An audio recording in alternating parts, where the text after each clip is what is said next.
Light जलती ही छोड़कर सीमा के आंतरिक अंगों को बड़ी ही गहरी नज़रों से देखने लगा। उसने ज़्यादा वक्त न जाया करके वो तुरंत सीमा के ऊपर चढ़ गया। डरते डरते उसने अपनी मर्यादा के सभी हदों को पार कर दिया और यह भी सोच रहा था कि अगर भाभी जग गई तो क्या होगा। उसने इन सब बातों को एक किनारे रख कर उस रात कई बार अपनी इच्छाओं को तृप्त किया। सीमा का पति संजय किसी दिन कंपनी के काम से 5 दिनों के लिए बाहर गया हुआ था। वो अपने बॉस का बहुत ही भरोसेमंद एम्प्लॉय था, इसलिए किसी भी काम के लिए वह उसे ही भेजते थे। सीमा का 23 साल का देवर अंकुर एसएससी की तैयारी कर रहा था। वो भी उन्हीं के साथ रह रहा था। संजय जैसा प्यार करने वाला पति पाकर सीमा भी काफ़ी खुश रहती थी। कुछ पति की तनख्वाह और कुछ खुद जो निजी स्कूल में पढ़ाती, दोनों से मिलाकर घर का अच्छा खर्चा निकल जाता था। सास ससुर गांव में रहते थे। देवर अंकुर अपनी पढ़ाई के चलते उनके ही पास रहता था। ज़िंदगी में कमी थी तो बस यही कि खुशहाल शादीशुदा ज़िंदगी के 8 सालों के बाद भी उनके कोई औलाद नहीं थी। ये सीमा 34 साल की हो चुकी थी। अपनी हमउम्र बाकी टीचरों को उनके बच्चों के साथ देखती तो न चाहते हुए भी उसे रोना आ जाता। वो अपनी डायरी के पन्ने इसी पीड़ा से रंगती रहती। एक दिन सीमा का बदन बुखार से तप रहा था। ऊपर से खाना खाने की और बनाने की जिम्मेदारी, किसी तरह से वो रोटी बनाए जा रही थी। तभी उसका देवर अंकुर वहाँ पानी पीने आया। उसने सीमा के हाव भाव देखा और उसके माथे पर हाथ रखा और बोला, भाभी आपको तो बहुत तेज़ बुखार है। तो सीमा बोली, हाँ अभी सुबह कुछ नहीं था पर अचानक अभी आ गया। तो अंकुर बोला, भैया को आपने बताया? तो सीमा बोली, नहीं वे तो कल आने ही वाले हैं, वैसे भी बेकार परेशान होंगे। आज की रात तो हो ही गई, बस कल की बात है। अंकुर की फिक्र अभी भी कम नहीं हुई, मगर सीमा ने उसे दिलासा देते हुए कहा, कोई बात नहीं, मामूली ही तो है, बुखार ही तो है, ठीक हो जाएगा। तुम जाकर अपनी पढ़ाई करो, खाना बनते ही मैं तुम्हें बुला लूँगी। तो अंकुर बोला, नहीं भाभी। उसने सीमा के हाथ से बेलन और चिमटा छीन लिया और बोला, लाओ भाभी मैं रोटी बना देता हूँ, आप जाकर आराम कर लीजिए। तो सीमा बोली, नहीं नहीं, अगर मैं लेट जाऊँगी तो मेरी तबीयत और ज़्यादा ख़राब हो जाएगी। सीमा बैठने वालों में से नहीं थी, वो बहुत ही मेहनती औरत थी। फिर सीमा बोली, चलो ठीक है, हम दोनों मिलकर खाना बना लेते हैं। और वे दोनों मिलकर खाना बनाने लगे। कुछ समय में रोटियां बन गईं। उसके बाद अंकुर ने उसे चेयर पर बैठने को कहा और किचन का सामान समेटने लगा। तो सीमा चेयर पर बैठकर अपना सिर पीछे की ओर टिका लिया और अपनी आंखें बंद करके जो है एकदम सन्नाटा हो गया, बंद कर लिया, सन्नाटा हो गया। तभी एक तूफ़ान फिर से वो बढ़ने लगा, जिसका शोर सीमा आज तक नहीं समझ पाई थी। अंकुर ने अपनी गर्दन धीरे से सीमा की ओर घुमाई और वह कनखियों से सीमा के फिटिंग वाले कपड़ों को में कैद बारों को देखने लगा। सीमा की सांसें जैसे जैसे ऊपर नीचे होती, वैसे वैसे अंकुर के अंदर का शैतान जागता जाता। वो सीमा के अंतःवस्त्रों को बड़ी ही गहराइयों से देख रहा था। जब बर्तनों की आवाज़ शांत हुई तो अचानक सीमा ने अंकुर से पूछा कि हो गया सारा काम, और उसने अपनी आंखें खोल दी। अंकुर एकदम हकबका गया और बोला, हाँ हाँ हाँ भाभी, बस हो ही गया। ये कहकर अंकुर ने जल्दी बाकी का सारा काम निपटाया और रोटी सब्जी को उठाकर मेज़ पर ले आया। सीमा ने करीब 2 रोटियां ही खाई थी, वो भी अपने देवर अंकुर की जिद पर। वो ज़बरदस्ती सीमा को खाना खिलाने में लगा हुआ था। जैसे तैसे सीमा ने एक रोटी और खाई और खाना बनाने के बाद सीमा सोने के लिए जाने लगी। तो अंकुर बोला, भाभी आप थोड़ी देर के लिए आगे वाले कमरे में बैठिए, मैं आपके लिए दवा लेकर आता हूँ। तो सीमा ने कहा, अरे नहीं, रात भर में उतर जाएगा। सीमा ने बहुत मना किया पर अंकुर ने उसकी बात नहीं मानी। अंकुर बोला, मैं पास वाले केमिस्ट के पास दवा लेकर आ रहा हूँ, जहाँ से आप हमेशा दवा मंगाती हैं। अब दरवाज़ा बंद कर लीजिए, मैं अभी आया। ये कहते हुए अंकुर घर से निकल गया। सीमा ने दरवाज़ा बंद किया और सोफे पर पैर रखकर लेट गई। अंकुर ने तय कर लिया था कि आज तो अपने तन की प्यास बुझा कर ही रहेगा। इस बीच मेडिकल स्टोर की दुकान भी आ गई। पहुंचते ही दुकानदार ने पूछा कि क्या बात है अंकुर भाई? तो उसने बोला, भाई दवा चाहिए। बड़बड़ाते हुए केमिस्ट ने हैरत से उसकी ओर देखा और पूछा, कौन सी दवा चाहिए, ये तो बताओ। अंकुर बोला, भाभी की तबीयत ठीक नहीं है, उन्हें बुखार है, ज़रा नींद की गोली दे दीजिए। तो केमिस्ट बोला, नींद की गोली बुखार के लिए? काफ़ी सोचते हुए केमिस्ट ने उसे ध्यान से देखा। वो केमिस्ट खुद भी सीमा के हुस्न का दीवाना था, हमेशा उसके बारे में बातें किया करता था। उसने अंकुर के मन की बात जान ली। ऐसी बातों का उसे बहुत अनुभव जो था। उसने नींद की गोली के साथ बुखार की दवा भी दे दी। अंकुर ने दवाई का लिफाफा जेब में रखा और तेज़ी से वापस चलने लगा कि तभी केमिस्ट ने ज़ोर से चिल्लाया और कहा, अरे भाई, खुराक तो सुन ले। यह फिर से काउंटर पर आया। केमिस्ट ने उसे डोज बताई और आंख मारते हुए बोला, यह नींद वाली एक से ज़्यादा मत देना। यह सुनकर अंकुर वहाँ से निकल गया।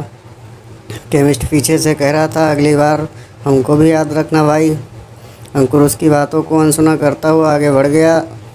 घर लौटने पर डोरबेल बजाते ही सीमा ने दरवाज़ा खोला और बोली, आ गए देवर जी? तो अंकुर बोला, हाँ भाभी आ गया। अंकुर अपने माथे का पसीना पोंछते हुए कहा, भाभी आप चलिए कमरे में लेटिए, हम आपको दवाई दे देते हैं। तब सीमा अपने कमरे में जाकर लेट गई। अंकुर ने सबसे पहले बुखार की दवा दी। सीमा दवा खाकर सोने के लिए लेटने लगी। तभी अंकुर ने उसे रोका और बोला, भाभी अभी एक दवा और बाकी है। तो सीमा ने बोला, कितनी दवाई ले आए हो तुम? सीमा थकी आवाज़ में बोली और बाम लेकर अपने माथे पर लगाने लगी। यह देखकर अंकुर बोला, भाभी हमको बाम दीजिए, मैं लगा देता हूँ। यह कहकर अंकुर ने सीमा से बाम की डब्बी ले ली और उसके माथे पर धीरे धीरे मलने लगा। थोड़ी देर बाद उसने सीमा को नींद वाली गोली भी खिला दिया और बिस्तर पर लेटने के लिए बोल दिया। इसी बीच अंकुर सीमा का सिर दबाता रहा। थोड़ी देर बाद उसने यह जानने के लिए सीमा को आवाज़ दिया कि भाभी सो गई हो क्या? जब कोई जवाब नहीं मिला तो अंकुर ने उसके चेहरे को भी हिला डुला कर देख लिया। कोई रिएक्शन ना पाकर वो समझ गया कि अब मेरा रास्ता बिल्कुल साफ़ हो गया है। अंकुर ने सीने में बहुत तेज़ी से खलबली मचने लगी। उसने लाइट जलती ही छोड़कर सीमा के आंतरिक अंगों को बड़ी ही गहराई नज़रों से देखने लगा। उसने ज़्यादा वक्त जाया न करके वो तुरंत सीमा के ऊपर चढ़ गया। डरते डरते उसने मर्यादा के सभी हदों को पार कर दिया और यह भी सोच रहा था कि भाभी अगर जग गई तो क्या होगा। उसने इन सब बातों को एक किनारे रखकर उस रात कई बार अपनी इच्छाओं को तृप्त किया। सीमा के कमरे में आए भूचाल से मेज़ पर रखी सीमा और संजय की तस्वीर गिरकर चूर चूर हो गई। सब कुछ शांत होने के बाद अंकुर थक कर चूर चूर हो गया। सीमा के बगल में ही लेट गया और अपने मन में ही बोला, बस अब आपका बुखार उतर जाएगा। इतना पसीना जो निकलवा दिया मैंने आपका। अंकुर बड़ी ही बेशर्मी से बड़बड़ाया और सीमा तथा अपनी कुछ फ़ोटो खींचने के बाद उसने कपड़े पहना दिए। सीमा कुछ देर बाद धीरे धीरे करा ही रही थी। अंकुर बेड पर से उठा और ख़ुद भी कपड़े पहनने लगा। तभी अचानक उसकी नज़र आधी खुली अलमारी पर गई। गलती से सीमा ने अपनी डायरी में उसी में रखी हुई थी। अंकुर ने उसे निकाला और कपड़े पहनते वक्त उसके पन्ने पलटने लगा। अचानक आखिरी एक पेज पर जाकर उसकी नज़रें अटक गई। वो अभी अपने शर्ट के सारे बटन भी नहीं बंद कर पाया था, लेकिन उसको इस बात की परवाह नहीं। वो तुरंत उस पन्ने में लिखे अक्षरों को पढ़ने लगा। उसमें लिखा था कि बस अब बहुत रो लिया, बहुत दुख मना लिया अपनी औलाद के लिए। मेरा बेटा मेरे ही पास है और उसे पहचान ही नहीं पाई। जब से मैं यहाँ आई उसे अपने बच्चे के रूप में देखा, तो आज अपनी कोख से बच्चे के लिए इतनी चिंता क्यों?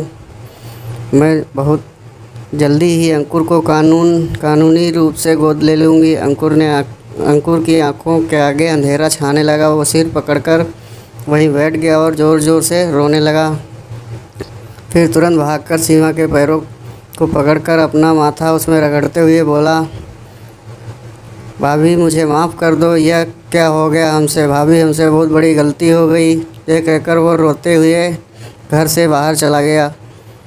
अगली सुबह करीब 7 बजे सीमा की आंखें खुली। उसका सिर अभी तक भारी भारी लग रहा था। घर में काफ़ी भीड़ भी लग चुकी थी। उसी बीच में एक आदमी ने बोल ही दिया कि देवर भाभी के रिश्ते पर भरोसा करना ही पागलपन है। सीमा के सिर में जैसे करंट सा लगा। वो आश्चर्य भरी नज़रों से उस आदमी को देखने लगी। तभी उसी के इलाके के पुलिस इंस्पेक्टर ने घर में प्रवेश किया और बताया, आपके देवर अंकुर की लाश पास वाली नदी से मिली है। उसने आज रात खुदकुशी कर ली है। यह सुनकर सीमा का कलेजा फटने लगा। वो हड़बड़ाकर बेड से उठी, परंतु लड़खड़ाकर वहीं पर गिर गई। तभी एक महिला सिपाही ने अंकुर के मोबाइल फ़ोन में कैद सीमा की कल रात वाली फ़ोटो उसे दिखाई और चिल्लाकर पूछा, कल तुमने रंगरलिया मनाते ऐसा क्या कह दिया उस लड़के से जो उसने अपनी जान दे दी। फ़ोटो देखकर सीमा हैरान हो गई। अपने शरीर की हालत से शक तो हो रहा था, लेकिन उसका दिल यह मानने को तैयार नहीं था। वो तुरंत फूट फूट कर रोने लगी। इंस्पेक्टर ने उस महिला सिपाही को अभी कुछ न पूछने का इशारा किया और बाकी प्रक्रिया पूरी करके वहाँ से चला गया। धीरे धीरे औरतों की भीड़ भी कम होती गई। उधर संजय का फ़ोन आया कि वो आ रहा है, घबराए नहीं। लेकिन सीमा बस सुनती ही रही। उसकी सूनी आँखों के सामने अंकुर का बचपन चल रहा था। इसी बीच दोपहर संजय भी घर से लौट आया और भागते हुए सीमा के कमरे में पहुंचा। वो अभी भी बेड पर बैठी ताक रही थी। संजय ने उसके कंधे पर हाथ रखा, लेकिन सीमा का शरीर एक और लुढ़क गया। सीमा सीमा चिल्लाता हुआ संजय उसे झकझोरे जा रहा था, पर सीमा न जागने वाली नींद में सो चुकी थी, अर्थात सीमा अपने प्राण त्याग चुकी थी। तो दोस्तों, ये थी हमारी आज की कहानी। आशा करते हैं आपको ज़रूर पसंद आई होगी। दोस्तों, अगर चैनल पर नए हैं तो चैनल को सब्सक्राइब कर लें, ताकि ऐसी ही कहानी हम आप तक सदैव पहुंचाते रहें। मिलते हैं अपनी नई कहानी के साथ। तब तक के लिए जय हिंद।